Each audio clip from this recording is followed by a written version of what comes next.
षष्ठौधिका तापत्रय निवारणार्थं मम मनोवाञ्छा फलसिद्ध्यर्थं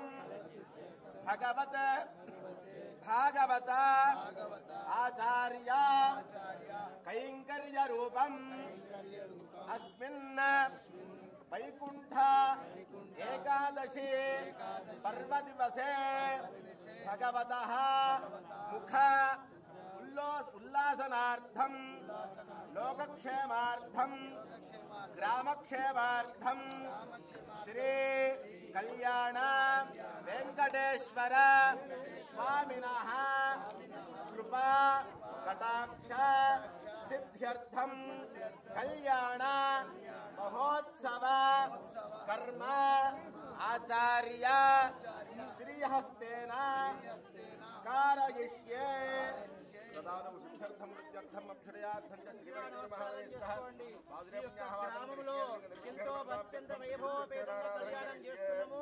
మనసులకు నమస్కారం చేసుకోవాలి స్వామికి. అందరూ చెప్పండి. శ్రీ వెంకటాద్రి నిలయః కమల కాముకః కుమాన్ అభంగుర విభూతిః తరంగయతు మంగళం. ఏడుకొండలవాడ వెంకటరమణ గోవింద. ఓం శముచి బాజా గట్టి మేళం.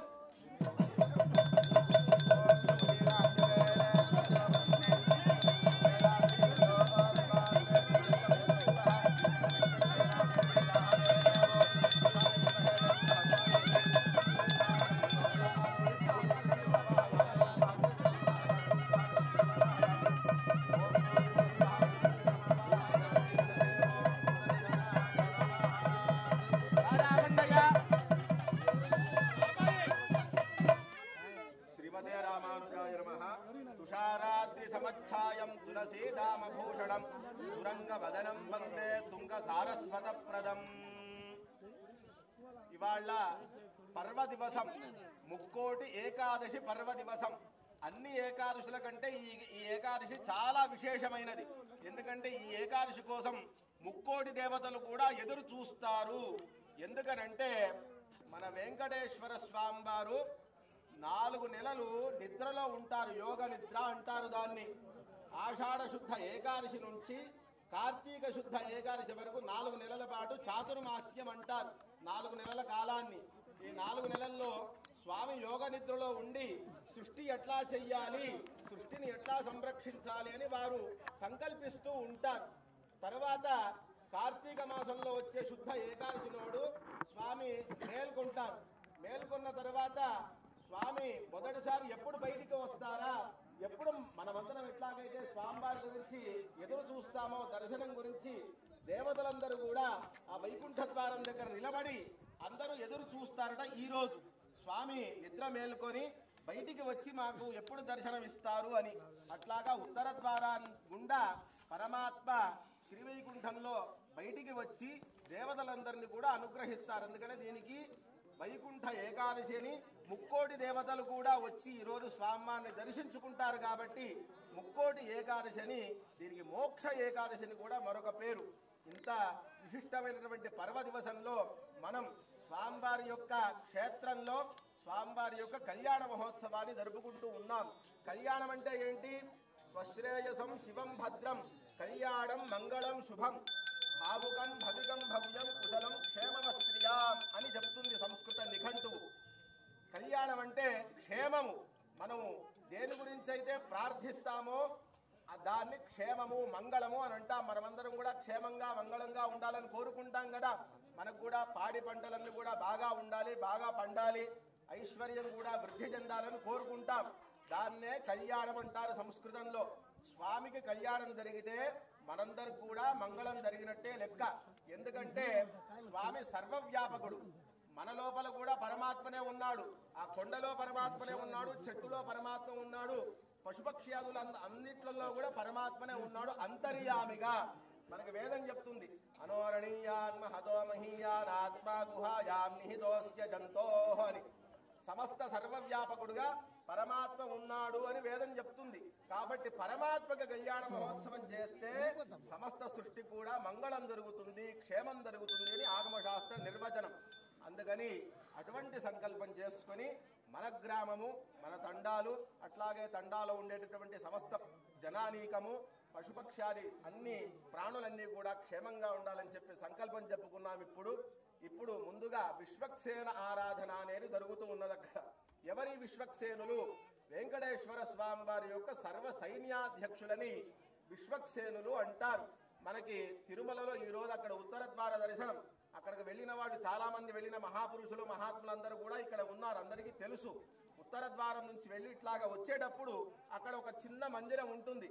ఆ మందిరంలో విశ్వక్సేనుల వారు ఉంటారు, ఈశాన్య భాగంలో.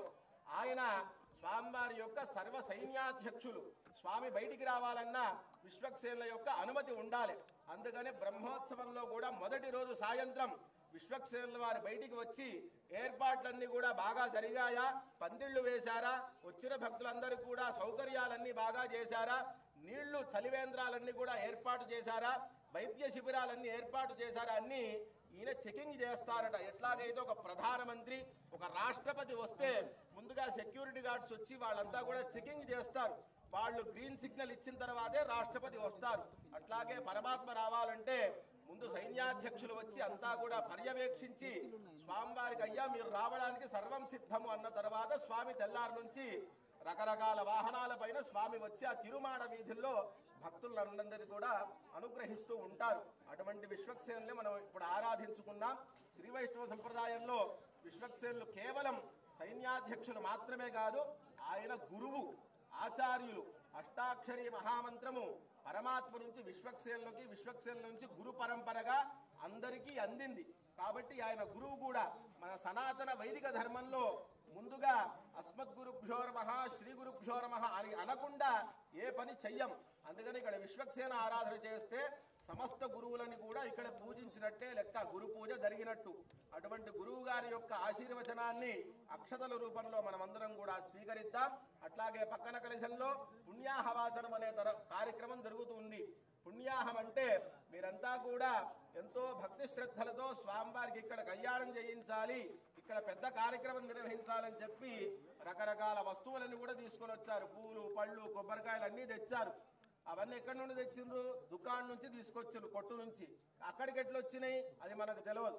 మనం పూలు చూస్తే వాడు పొద్దున్నే మన గుడి మల్కాపూర్ అక్కడ కూడా చూస్తే ఫ్లవర్ మార్కెట్లో తెలుస్తుంది.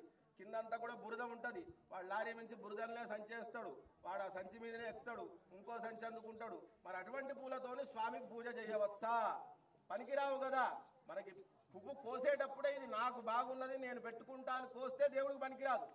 కోసేటప్పుడే ఇది దేవుడి కోసం అని కొయ్యాలి, కోస్తే అప్పుడు స్వామికి చెందుతుంది. అంతేగాని ఇది నేను పెట్టుకుంటా అని కోస్తే స్వామికి కూడా పనికిరాదు. వాసన చూసినా పనికిరాదు, కింద పడ్డది కూడా పనికిరాదు. మరి అట్లాగా ఈ కాలంలో పూలను కోసేవాళ్ళు ఎవరు లేరు కదా. మనం దుకాణం నుండి తెచ్చుకుంటున్నాం, అక్కడికి ఎట్లా వచ్చినా మనకు తెలియదు. మరి అటువంటి పూలని స్వామికి సమర్పణం చెయ్యాలంటే ఎట్లా అంటే ఇట్లాగా పుణ్యాహవాచనాన్ని జరిపి ఒక కలశంలో స్వామి యొక్క దక్షిణ హస్తంలో ఉన్నటువంటి సుదర్శన చక్రాన్ని ఆ కలశంలో ఆవాహన చేసి వివిధ మంత్రాలతో ఆ నీళ్లని అభిమంత్రించి ఆ నీళ్లు ఎక్కడెక్కడైతే చల్లుతారో అక్కడంతా కూడా శుద్ధి జరుగుతుంది. ఏ ఏ వస్తువులపైన ఆ జలాన్ని చల్లుతారో అవన్నిటికి కూడా ఉన్నటువంటి అపవిత్రత తొలగిపోయి స్వామివారికి సమర్పించేటటువంటి యోగ్యత వాటికి చేకూరుతుంది అని ఆగమశాస్త్రం తెలియజేస్తూ ఉంది. అటువంటి పుణ్యాహవాచనం జరుగుతుంది.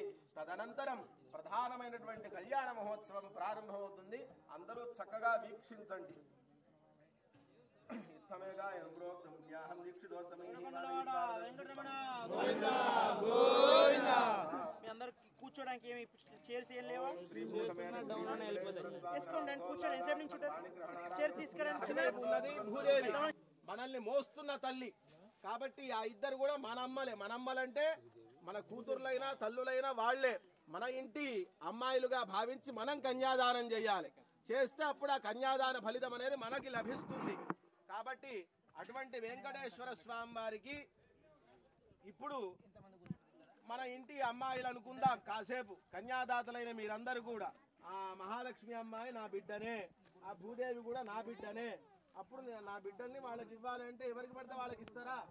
ఆ పిల్లగాడు ఎవరు, ఏంటిది, ఆయన ఏం చదువుకున్నాడు, ఏం చేస్తున్నాడు కదా, ఇవన్నీ ఆలోచించే కదా మనం పిల్లని ఇయ్యాలా ఇయ్యొద్దా అనేది ఆలోచించేది. మనం అట్లా పోయి దండున ఇయ్యం కదా. మరి ఆ వెంకటేశ్వర స్వామి ఎవరు, ఆయన గోత్రం ఏంది, ఆయన తండ్రి ఎవరు, తాత ఎవరు, ముత్తాత ఎవరు, ఆయన ఏం చదువుకున్నాడు, ఆయన ఏం సంపాదిస్తాడు, ఏం ఆస్తులు ఉన్నాయి, ఇవన్నీ కదా చూసి మనం ఇచ్చేది.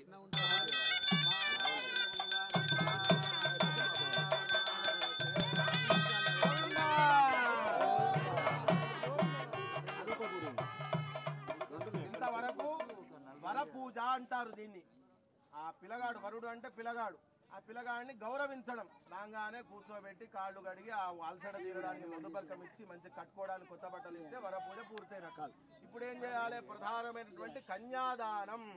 మన అమ్మవార్లని స్వామి చేతిలో పెట్టి అయ్యా ఈ దానం తీసుకుని మమ్మల్ని కాపాడు, మా కోరికలు నెరవేర్చని ప్రార్థించడం. ఈ కన్యాదానం చేసేటప్పుడు మహాసంకల్పం చెప్పాలి. మనం ఇందాక కళ్యాణం ముందర ఒక సంకల్పం చెప్పుకున్నాం, దాన్ని సాధారణ సంకల్పం అంటారు. అది ఎప్పుడు చెప్పుకునేది, కానీ మహాసంకల్పం ఎప్పుడంటే అప్పుడు చెప్పేది కాదు. అది ఎప్పుడెప్పుడు చెప్పాలనేది శాస్త్రం నిర్ణయించింది. మహాదానేషు యజ్ఞాదౌ ప్రాయశ్చిత్తేషు కర్మసు కన్యాదానే నదీ స్నానే మహాసంకల్పమాచరేత్ అని శాస్త్ర నిర్దేశం. ఏవైనా పెద్ద పెద్ద యజ్ఞాలు చేసినప్పుడు, ఏవైనా గొప్ప దానాలు చేసినప్పుడు, తర్వాత ఏవైనా తప్పు చేసినప్పుడు ఆ తప్పు యొక్క దోషం పోగొట్టుకోవడానికి ప్రాయశ్చిత్తాలు చేసుకున్నప్పుడు, అట్లాగే కన్యాదానం చేసినప్పుడు, అట్లాగే నదీ స్నానం చేసినప్పుడు, మనకు తెలుసు పుష్కరాలను వస్తాయి 12 సంవత్సరాలకు ఒకసారి గోదావరికి, కృష్ణానదికి. ఇప్పుడు అక్కడ ప్రయాగరాజులో కుంభమేళా జరుగుతుంది గొప్పగా, 12 రోజులు 12 సంవత్సరాలకు ఒకసారి వస్తుంది. ఇట్లాగా వచ్చినటువంటి పుణ్య పర్వాల్లో ఆ నదిలో స్నానం చేసే ముందర ఈ మహాసంకల్పం చెప్పుకొనే స్నానం చేయాలి, లేకపోతే ఆ ఫలితం అనేది లభించదు. మన ఇంట్లో బాత్రూంలో స్నానం చేస్తే ఎంత ఫలితమో ఆ నదిలో మునిగినా అంతే ఫలితం. ఈ మహాసంకల్పం చెప్పుకొని మునుగుతనే మన యొక్క పాపాలన్నీ కూడా పోయి మనకి ఆ పుణ్యం అనేది లభిస్తుంది. అటువంటి మహాసంకల్పాన్ని ఇప్పుడు మేము చెబుతూ ఉన్నాం, మీరు చక్కగా వినండి. మరే శబ్దాలు చేయకుండా, ఎటువంటి ముచ్చట్లు పెట్టకుండా మంచిగా వినండి. అది వింటేనే మీకు ఆ ఫలితం లభిస్తుంది, కన్యాదాన ఫలితం.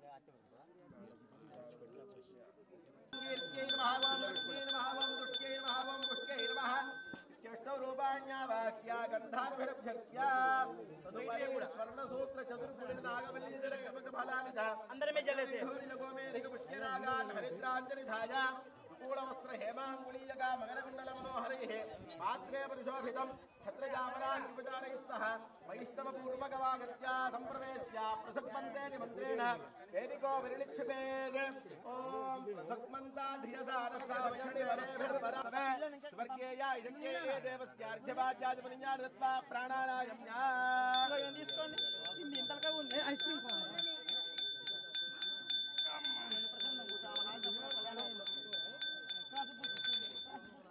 ఓం పూర్వాచర్దేవం గుణం ఘేషణభిష్టాయామస్యాం శోభాతీథో యథా సంకల్పిత శ్రీ వెంకటేశ్వర స్వామినః శ్రీ భువో దేవ్యోశ్చ సహ పాణిగ్రహణాధికారిత్యర్థం కౌతుకబంధనాఖ్య కర్మ కరిష్యే. ఏవం శ్రీ వెంకటేశ్వర స్వామినః అనంతరాశ్రమాధికార యోగ్యారిత్యర్థం యజ్ఞోపవీతధారణాఖ్య కర్మ కరిష్యే. యజ్ఞోపవీతాధిదేవతాభ్యో నమః, రక్షాసూత్రాధిదేవతాభ్యో నమః. ఈ కళ్యాణ మహోత్సవం చేస్తే మనకేమొస్తుంది అనేది ప్రశ్న. ఎందుకంటే లోకంలో ఏదైనా ఒక పని చేస్తున్నామంటే దానివల్ల మనకేమి లాభం అనే కదా ఆలోచించేది. ప్రయోజనం అనుద్దిశ్య నా మందోపి ప్రవర్తతే అని సంస్కృతంలో ఒక సామెత. ఏంటిది అంటే, ఏ లాభం లేకుండా పిచ్చోడు కూడా ఏ పని చేయడట. పిచ్చోడు కూడా ఏదైనా పని చేస్తే ఏదో ఒక కారణం, ఏదో ఒక లాభం ఉంటుందని సంస్కృతంలో ఒక సామెత. అట్లాగే మనం అందరం ఇక్కడ చేరి స్వామికి కళ్యాణ మహోత్సవం చేస్తున్నాం. అయ్యా మాకేమొస్తుంది స్వామికి కళ్యాణ మహోత్సవం చేస్తే అన్న ప్రశ్న వేస్తే ఆగమశాస్త్రం తెలియజేస్తుంది. అధశ్రియారి దేవీనాం పాణిగ్రహణముత్తమం సర్వ కళ్యాణ జననం. సమస్త మంగళాలు కూడా మీకు చేకూరుతాయి. సకల శత్రు నివారణం. మీకు ఎవరైనా శత్రువులు ఉన్నట్లయితే వాళ్ళకి సద్బుద్ధి కలిగి మీకు మిత్రులుగా అవుతారు. అంతేగాని వాళ్ళకేదో కీడు జరుగుతుందని కాదు. ఈ కళ్యాణ మహోత్సవం వల్ల వాళ్ళకు కూడా మంచిగా జరుగుతుంది. కాకపోతే మీ యందు ఉండేటటువంటి ఆ ద్వేషభావం పోయి మిత్రభావం కలిగి మీతో స్నేహితులుగా ఏర్పడతారు. కళ్యాణ మహోత్సవం చతురిస్తే అటువంటి లాభాలన్నీ కూడా కళ్యాణ మహోత్సవం పూర్తయిన తర్వాత మనకి స్వామి అమ్మవార్లు కూడా అనుగ్రహిస్తారు. ఇప్పుడు స్వామి అమ్మవార్లకు కూడా కంకణాలని కడుతూ ఉన్నారు. తగలకుండా ఉండాలి, వాళ్ళకి ఎటువంటి అపకారం జరగకుండా ఉండాలి, రక్ష కొరకు చేతికి కడతారు. కానీ ఇక్కడ స్వామికి మనం రక్ష పెట్టే అంత అధికారం గాని యోగ్యత గాని మనకు లేదు. కానీ స్వామి కంకణం ఎందుకు కడుతున్నామంటే స్వామి ఒక ప్రతిజ్ఞ చేస్తాడట. ఆ ప్రతిజ్ఞను గుర్తు చేయడానికి మనం కంకణం కడుతున్నాం. ఏం ప్రతిజ్ఞ అంటే రామావతారంలో కృష్ణావతారంలో ఆయన ఏ అవతారంలో వచ్చినా మనకొక ప్రమాణం చేసి పోతున్నాడు, ఒక ఒట్టు వేసి. ఏంటిదంటే సకృదేవ ప్రపన్నాయ తవాస్మీతి చ యాచతే అభయం సర్వభూతేభ్యః దదామ్యేతద్ వ్రతం మమ. ఎవరైతే స్వామి నువ్వే దిక్కు, నువ్వు తప్పితే మరొక దిక్కు లేదు నాకు అని ఎవరైతే మనస్ఫూర్తిగా స్వామి యొక్క పాదాలు పట్టుకుంటారో అటువంటి వాడిని నేను కాపాడుతానని ప్రతిజ్ఞ చేసిండట. అందుకని ఆ కంకణం కట్టుకోవడం అది స్వామి నిన్ను నేను కాపాడుతాను, నేను కంకణం కట్టుకుంటున్నా అని స్వామి ఇప్పుడు కంకణాన్ని ధరిస్తూ ఉన్నారు. మనం స్వామిని శరణాగతి చేయడానికి మనం అందరం వచ్చాం కాబట్టి స్వామి అమ్మవార్లు కూడా కంకణాలను ధరిస్తారు. తర్వాత వివాహాంగంగా యజ్ఞోపవీతాన్ని కూడా స్వామివారు ధరిస్తూ ఉన్నారు. అందరు దర్శించుకోండి. అయ్యా స్వామివారి యొక్క కంకణాన్ని దర్శనం చూపిస్తూ ఉన్నారు. అందరు చేతులెత్తి నమస్కారం చేసుకోండి.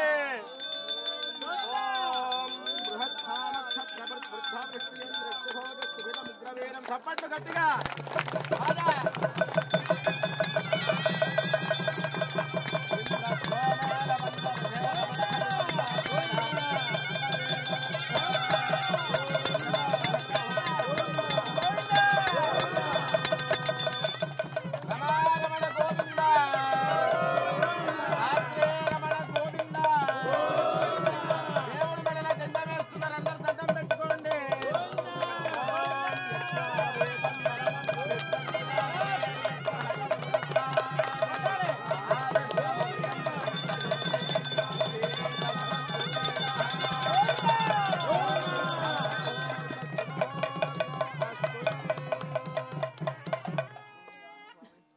వెనకటి కాలంలో ఈ ఇంగ్లీష్ వాళ్ళు రానంత వరకు కూడా ఈ ఇంగ్లీష్ చదువులు లేవు మన భారతదేశంలో. ఎవరు చదివినా సంస్కృతమే చదవాలి. ఆ కాలంలో గురుకులాలకి పిల్లగాడు వెళ్ళిన తర్వాత అక్కడ చదువు పూర్తయినాక అక్కడ నుంచి కాశీ యాత్రకు వెళ్ళేవాడు పిల్లగాడు. ఎందుకు అంటే వైరాగ్యంతో కాదు, కాశీలో పండితులు ఉండేవాళ్ళు. కాశీ పండితులని ఈ రోజు కూడా చాలా ప్రసిద్ధం. ఎక్కడ చదువుకున్నటువంటి మనిషి అయినా కాశీకి వెళ్ళి అక్కడ పండిత గోష్ఠిలో తన యొక్క విద్వత్తును ప్రదర్శిస్తే పరీక్ష ఇస్తే వాళ్ళు ఒప్పుకుంటే ఈ రోజు నుంచి ఈయన పండితుడు అని ఒప్పుకుంటే ప్రపంచంలో ఉన్న వాళ్ళందరూ కూడా పండితుడుగా గుర్తించే వాళ్ళట ఆ వ్యక్తిని. అందుకని కాశీ యాత్రకు వెళ్ళేవారు. ఆ వెళ్ళే సమయంలో ఎవరైనా ఒక మహానుభావుడు కనిపించి, నాయన ఇంత చిన్న వయసులో ఇప్పుడు ఎందుకు, నీ పాండిత్యం మాకు తెలుసు కానీ మా అమ్మాయిని కన్యాదానం చేసుకుని నువ్వు ఇక్కడే ఉండు అని పూర్వకాలంలో అట్లాగా కన్యాదానం చేసేవాళ్ళట. ఇప్పుడు మన వెంకటేశ్వర స్వామి కూడా మనకి తిరుపతి నుంచి మన తండకి మన గ్రామానికి వచ్చారు స్వామి.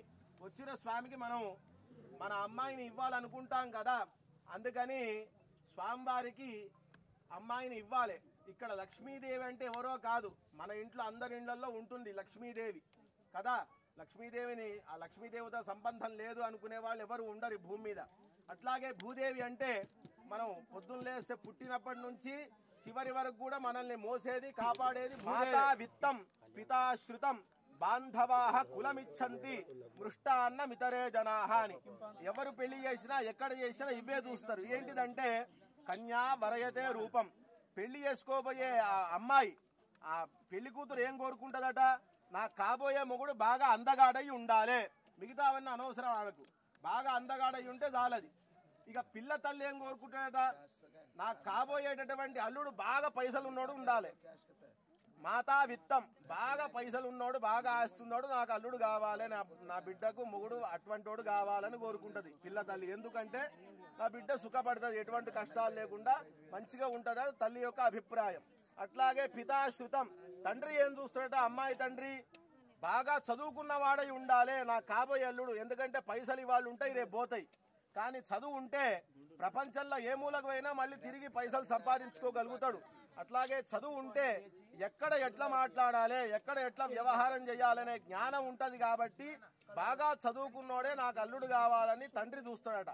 ఇక మిగతా చుట్టాలు, ఈ చుట్టాలందరూ కూడా ఏం చూస్తారు, మనోడేనా కాదా ఇది చూస్తారట. చుట్టాలందరూ కూడా బాంధవాహ కులమిచ్చంతి మృష్టాన్నం ఇతరే జనాహ. ఇక ఊర్లో ఉన్నటువంటి బంధుజనులు మిగతా మిత్రులందరూ కూడా ఏం చూస్తారు, మంచి భోజనం ఎప్పుడు పెడతావు, లడ్డూల భోజనం ఎప్పుడు పెడతావు, వాళ్ళకి కావాల్సింది మంచి భోజనం, ఇట్లా చూస్తారట. ఇదంతా మామూలే కదా, ఎవరు చూసినా ఇవే చూస్తారు. అట్లాగే మన వెంకటేశ్వర స్వామి వారి యొక్క బయోడేటా, దాన్ని ప్రవర అంటారు సంస్కృతంలో. ఆ బయోడేటాని మనం తెలుసుకోవాలి. ఎందుకంటే బయోడేటా తెలియని మనం పిల్లనిస్తామా, ఆయన పుట్టింది ఎక్కడ, ఆయన గోత్రం ఏంది, ఆయన తాత ఎవరు తండ్రి ఎవరు కనుక్కోవాలి. కాబట్టి అదంతా కూడా ఇప్పుడు సంస్కృతంలో చెప్తాం. ఇది దేవభాష కాబట్టి సంస్కృతంలో చెప్తాం, తర్వాత తెలుగులో కూడా చెప్తాం. మీకు నచ్చితే మీ ఇంటి అమ్మాయిలైనటువంటి మహాలక్ష్మీదేవిని భూదేవిని ఇవ్వండి, లేదు మాకంటే ఇంతకంటే బెటర్ ఆప్షన్ ఉందంటే చెప్పండి మాకు.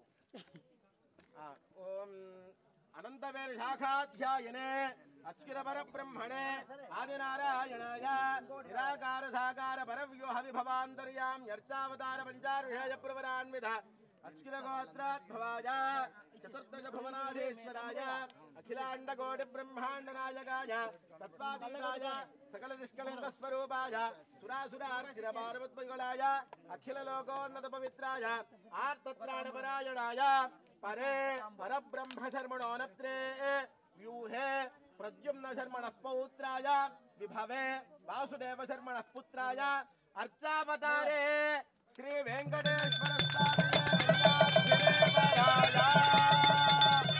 బోల్ వెంకటేశ భగవానికి.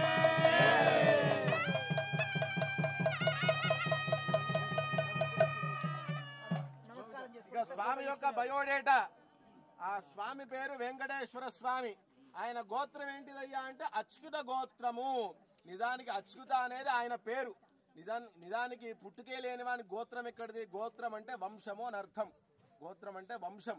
ఆ వంశంలో మూల పురుషుడు ఎక్కడి నుంచి అయితే ఈ వంశం ప్రారంభమైందో ఆ వంశంలో మూల పురుషుడు యొక్క పేరునే గోత్రంగా పెట్టుకుంటారు ఆ వంశీకులందరూ కూడా. అటువంటి అసలు పుట్టుకే లేని వారికి గోత్రం ఎక్కడిది అనంటే ఆగమశాస్త్రం ఆయనకు పుట్టుక లేకపోయినప్పటికీ ఈ లోకరక్షణార్థం రకరకాలుగా పుడుతూ ఉన్నాడు అని వేదం తెలియజేస్తుంది. అజాయమానో బహుధా విజాయతే. అజాయమాన పుట్టుక లేనప్పటికీ బహుధా విజాయతే, రకరకాలుగా పుడుతూ ఉన్నాడని వేదం తెలియజేస్తుంది. కాబట్టి ఒక గోత్రం కావాలి. అప్పుడు స్వామి ఏం చేశారు, తన పేరునే ఒక గోత్రంగా చేసుకున్నారు. ఏంటి ఆ గోత్రం? ఎన్నో పేర్లు ఉన్నాయి స్వామివారికి, 1000 పేర్లు ఉన్నాయి. అందులో ఈ అచ్యుత అనే పేరుని ఎందుకు గోత్రంగా చేసుకున్నారంటే సంస్కృతంలో చ్యుతము అంటే జారేది, జారిపోయేది అని అర్థం. అచ్యుత అంటే జారని వాడు. అట్లాగే ఎవరైతే స్వామి యొక్క పాదాలు నిజమైన భక్తితో శరణాగతి చేసి పట్టుకుంటారో వాళ్లను కూడా జారకుండా ఈయన విడవకుండా పట్టుకుంటాడట. అందుకని అచ్యుత అనే నామానికి అంత వైభవం. అటువంటి నామాన్నే స్వామి గోత్రంగా చేసుకున్నారు. ఇక స్వామివారి యొక్క విద్య విషయానికి వస్తే అనంత వేద శాఖాధ్యాయినే. ఆయన వేదాలన్నీ కూడా యస్య నిశ్వసితం వేదాహ. ఆ వేదాలు, శాస్త్రాలు, పురాణాలన్నీ కూడా సమస్త విద్యలు అన్ని స్వామి నుంచే వచ్చే నిట్టూర్పుల్లాగా. మనకి ఆయుర్వేదం అయితేనేమి, ధనుర్వేదం అయితేనేమి. ఆయుర్వేదం అంటే ఈనాడు ఉన్నటువంటి మెడిసిన్, ధనుర్వేదం అంటే యుద్ధ విద్య, మిసైల్స్ కి ఎట్లా తయారు చేయాలి, ఎట్లా యుద్ధం చేయాలనేది. తర్వాత గాంధర్వ వేదం, సంగీతం, వాద్యాలు ఎట్లా చేయాలనే విద్య. అట్లాగే స్థాపత్య వేదం, స్థాపత్య వేదం అంటే ఇంజనీరింగ్, ఇండ్లు ఎట్లా కడతాం, వాస్తు, ఇదంతా కూడా అది. ఇవన్నీ కూడా స్వామి నుంచే వచ్చినాయి. కాబట్టి స్వామికి తెలియని విద్య అంటూ లేదు. విద్యలో స్వామిని మించిన వాళ్ళు ఎవరు లేరు.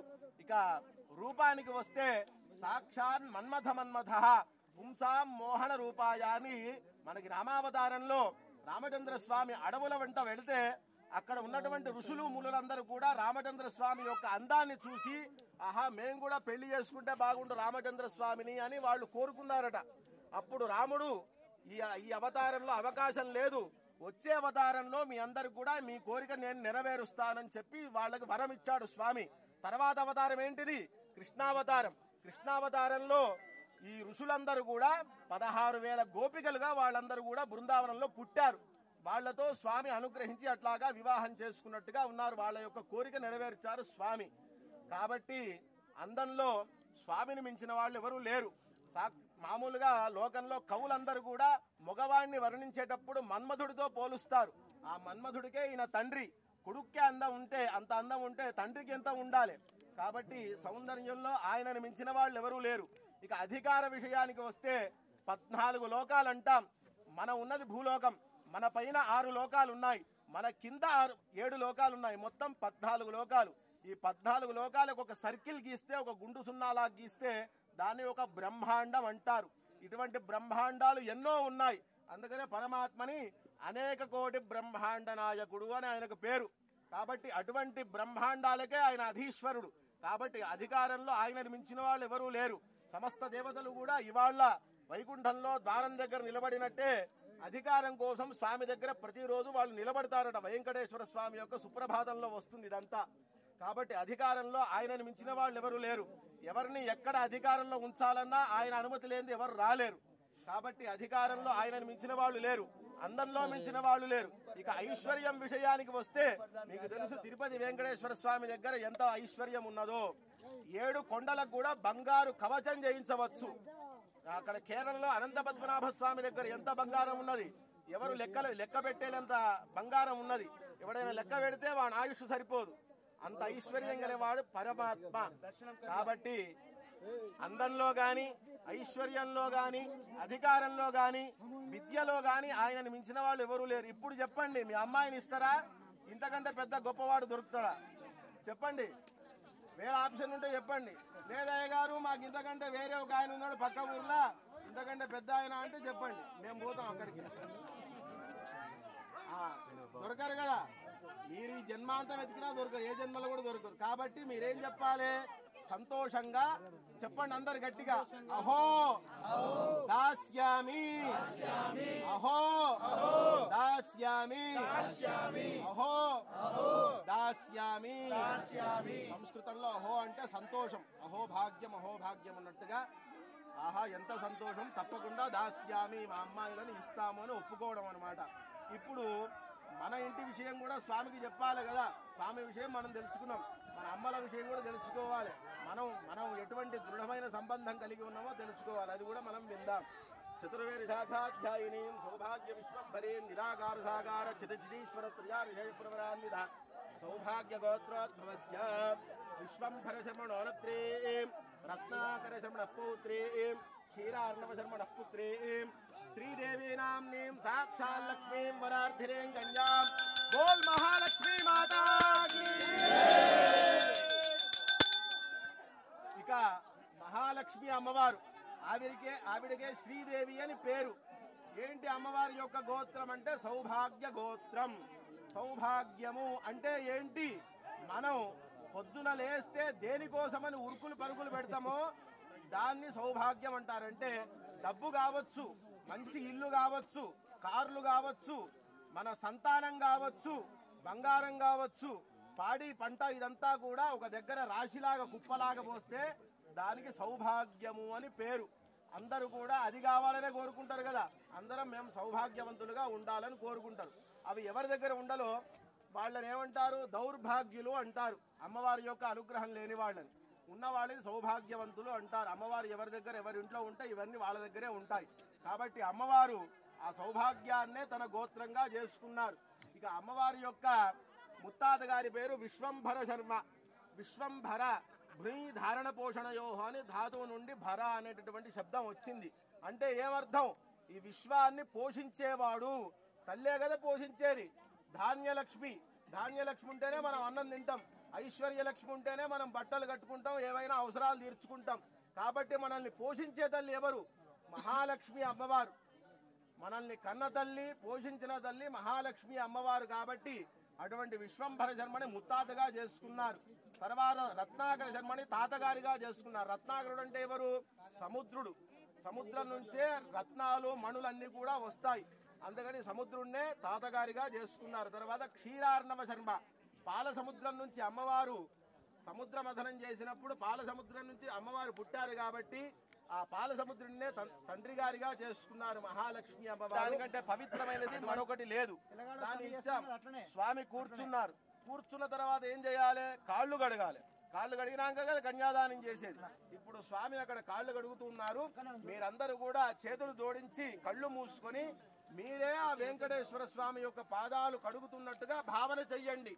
ఆ భావనతోనే మీ యొక్క సమస్త పాపాలన్నీ కూడా తొలగిపోతాయి.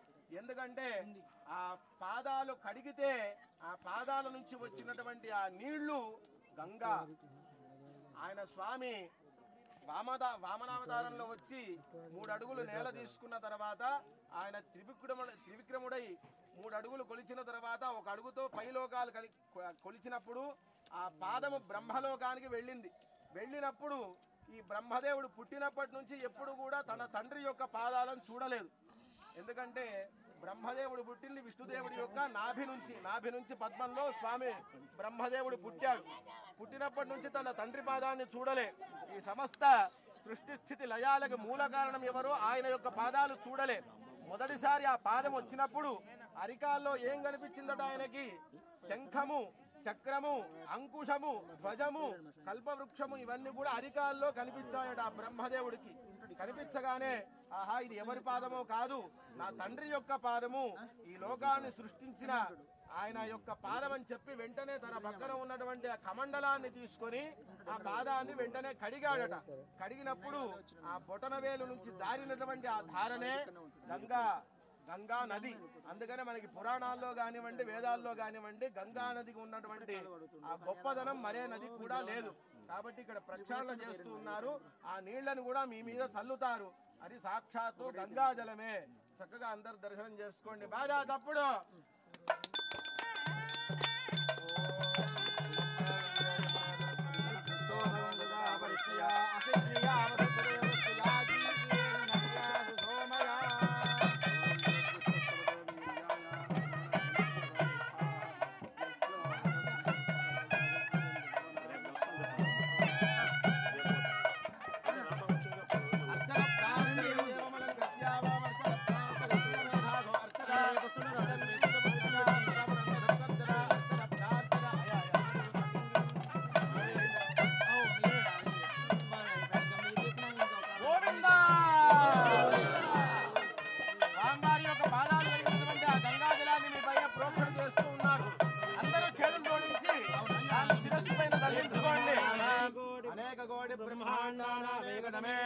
अव्यक्त प्रकृति महानहंकार आकाशवायुवह्निजला पृथिव्यावृणैः सप्तभिरावृते अस्मिन् महति ब्रह्मांड गरण्ड मंडले आधार शक्ति श्रीवराह कूर्मानंद ऐरावताद्यष्टदिग्गजोपरि प्रतिष्ठितस्य अतल वितल सुतल तलातल रसातल महातल पातालादि सप्तलोकानाम् उपरितले प्रतिलोमेन भुवर्लोक सुवर्लोक महर्लोक जनलोक तपोलोक सत्यलोकादि षड्लोकानाम् अधोभागे महानाळायमाण भणिराजराजेशस्य सहस्रफलामण्डल श्री कल्याण वेंकटेश्वर स्वामी प्रियता. ఇప్పుడు గోదానం చక్కగా చెప్పండి. గవాం అంగేషు తిష్టంతి భువనాని చతుర్దశ తస్మాద్ అస్యాః ప్రదానేన అతః శాంతిం ప్రయచ్చమే అనేన గోదాదేన శ్రీ కళ్యాణ వెంకటేశ్వర స్వామి ప్రియత.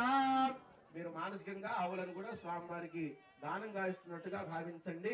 ఇప్పుడు హిరణ్య దానం, బంగారాన్ని స్వామివారికి సమర్పిస్తున్నట్టుగా భావించండి. హిరణ్య గర్భస్థం హేమ బీజం విభావసోః అనంత పుణ్య ఫలదం అతః శాంతిం ప్రయచ్చమే అనేన హిరణ్య దానేన శ్రీ కళ్యాణ వెంకటేశ్వర స్వామి ప్రియత.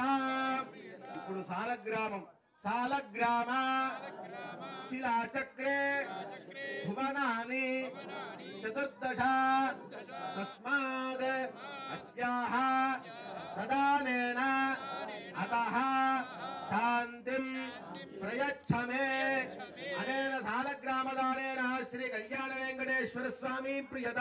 తతః లోకాదారక్రమేణ మంగళాష్టకాని పఠేత్ తదేవ లగ్నం సుదినందరేవ తారాబలం చంద్రబలంతరేవ విద్యాబలం దైవ బలంతరేవ లక్ష్మీపదే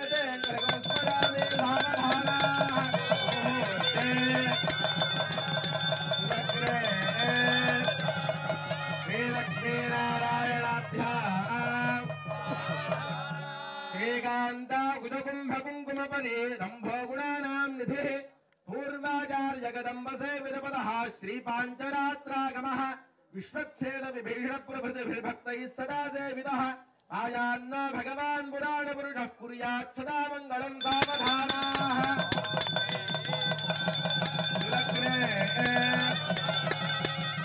శ్రీలక్ష్మీ కమలాలయా వసుపతే రామా జగద్రక్షణే కళ్యాణి సకలేశ్వరి సరజిజా భాగ్యానుసంధాయిని శోభాంగి విమలేశ్వరి విమలిని నారాయణి శ్రీ సతి ఆయాన్నో భగవాన్ పురాణ పురుషః కుర్యాత్ సదా మంగళం సావధానాః తప్పట్లు కొట్టాలి గట్టిగా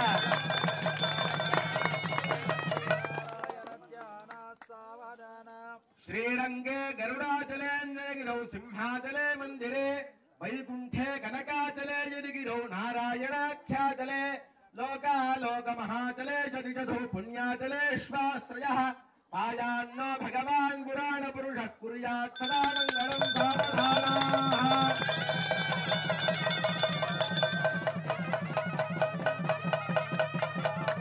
నీలగ్రహాః సనక్షత్రాः శుభ ఏకాదశ స్థాన ఫలదాः సుప్రసన్నాः సుముహూర్తా భవంతు గోవిందా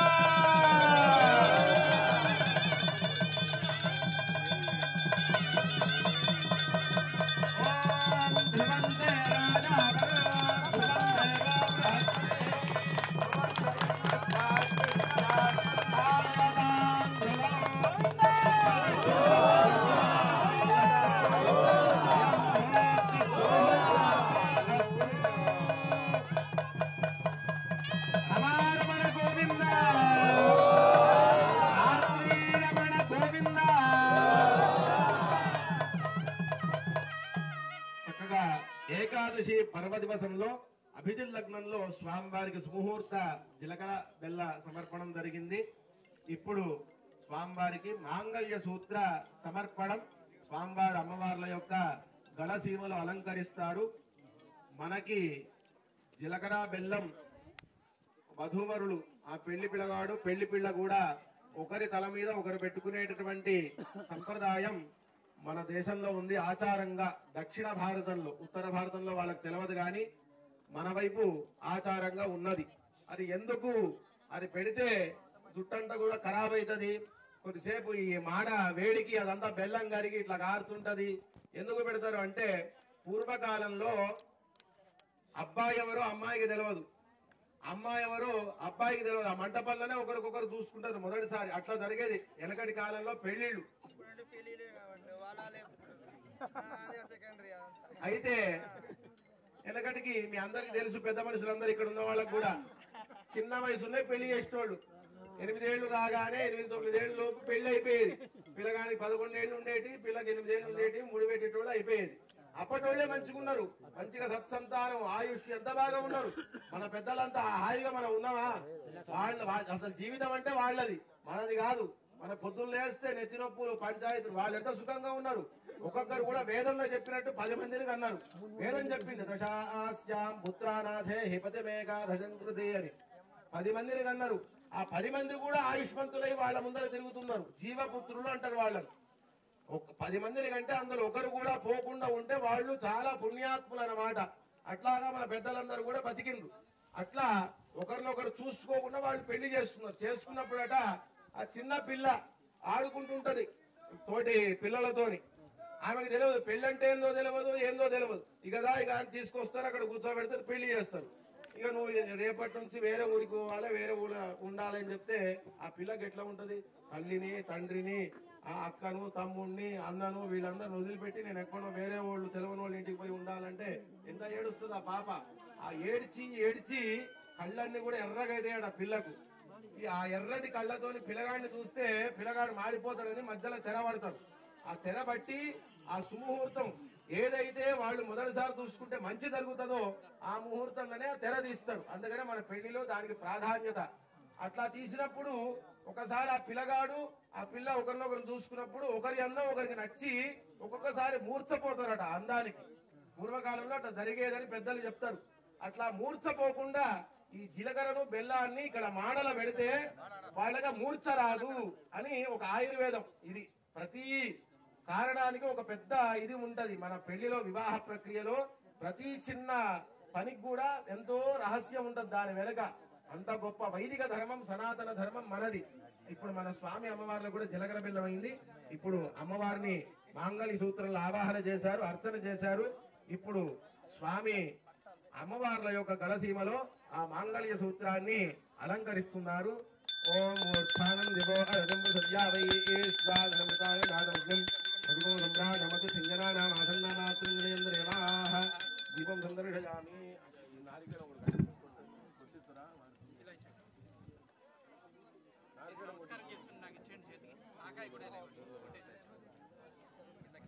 ఓం యా ఫలనేర్యా ఫలా పుష్పాయాచ్చ పుష్పడేః బృహస్పతి ప్రసూదాస్తారో ముంజన్వగుంహతః. మంగళవాద్యం తప్పుడు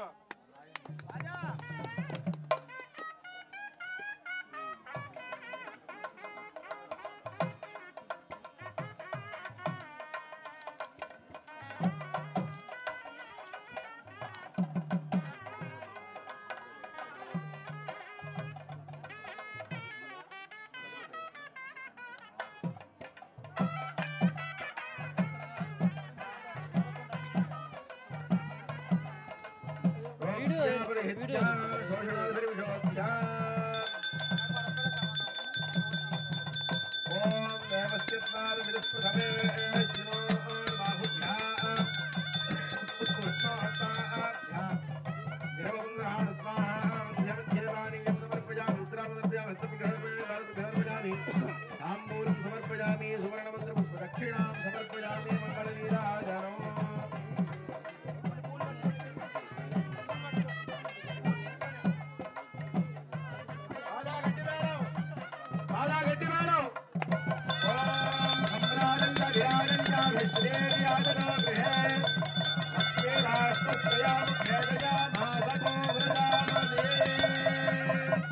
बोल महालक्ष्मी माता की, बोल महालक्ष्मी माता की.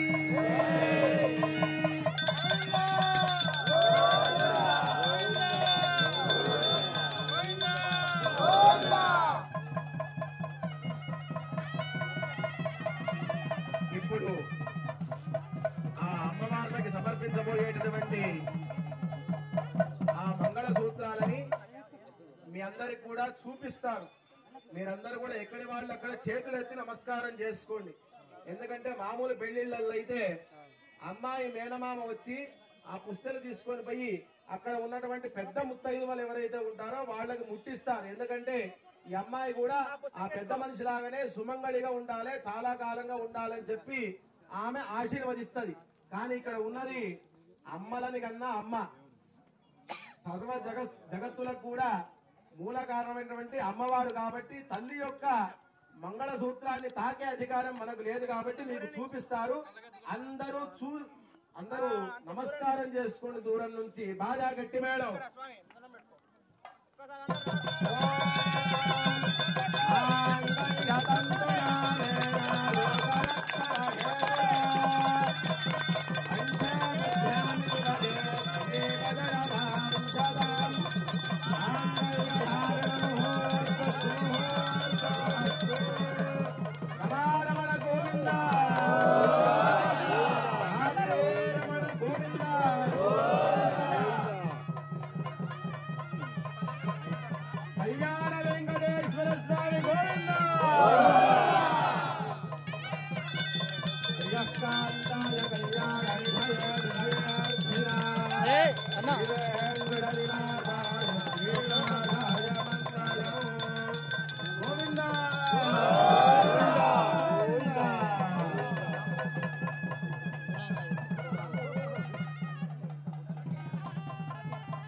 మామూలుగా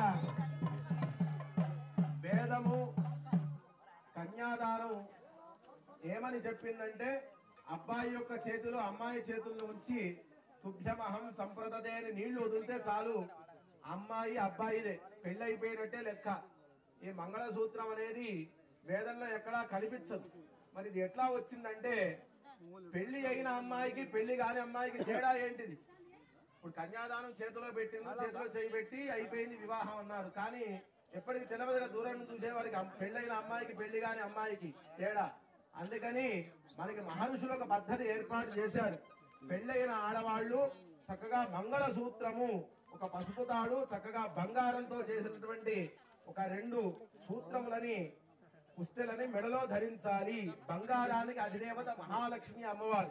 అందుకనే మంగళ సూత్రానికి కూడా దేవత ఎవరు అంటే మహాలక్ష్మి అమ్మవారు.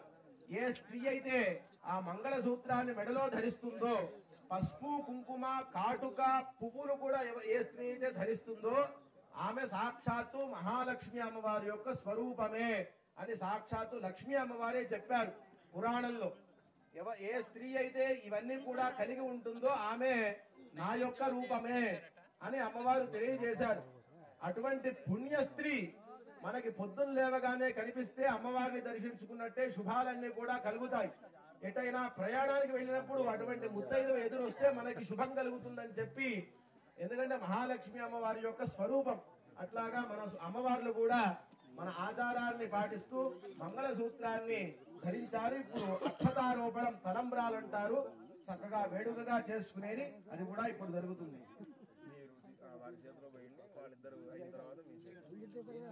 ఓం ప్రజాపతి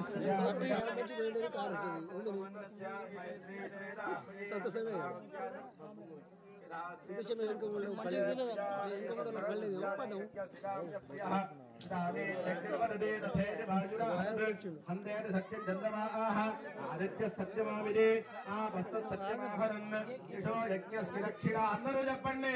ప్రజా మే కామః సమృద్ధ్యతా ఉపమన్నస్య ఇదశ్రీ శ్రీరామయే యథాహవస్యాత్రిభక్తస్త్రియైవమాన యథాశ్రేదత్యగుంసి ప్రియే ప్రియా ఏవం భగస్కృత్యాని యజ్ఞస్య కామ్య ప్రియః తదానేత్యగ్నిర్వదతే తథేతి వాయురాహదత్ అంతేతి సత్యం చంద్రమాః ఆదిత్య సత్యమామిదే ఆపస్తత్ సత్యమాభరన్ యశో యజ్ఞస్య దక్షిణా. అందరూ చెప్పండి. శ్రియః మే కామః సమృద్ధ్యతా. గోవిందా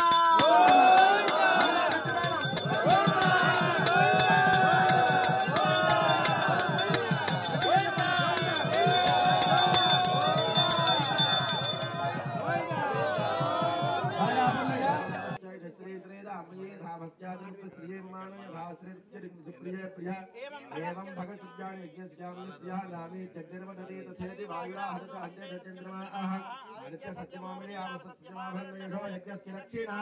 అందరూ చెప్పండి. పశవః మే కామః సమృద్ధ్యతా.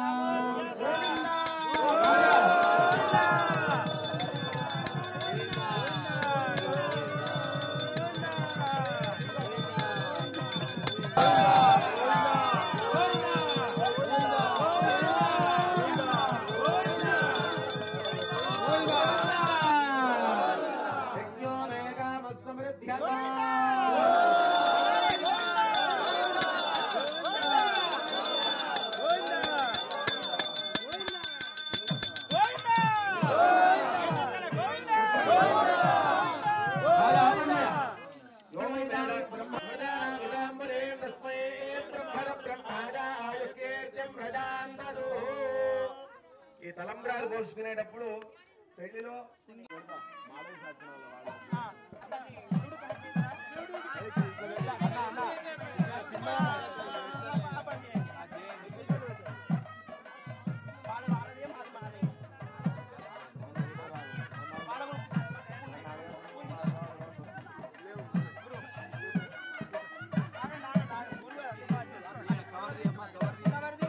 మూడగట్టారు.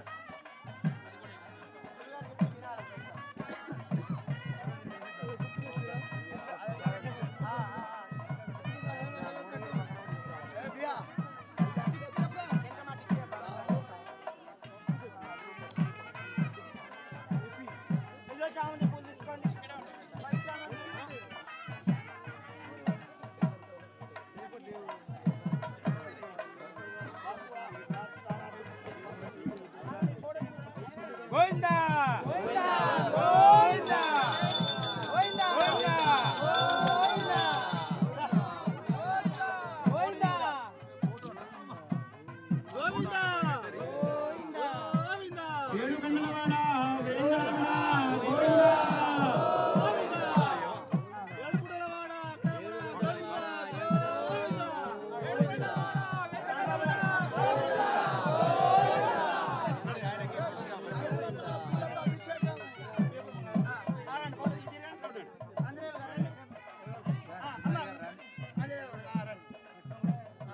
ఆగండి ఆగండి ఆగండి ఓకే ఓకే ఓకే అన్న ఫోటో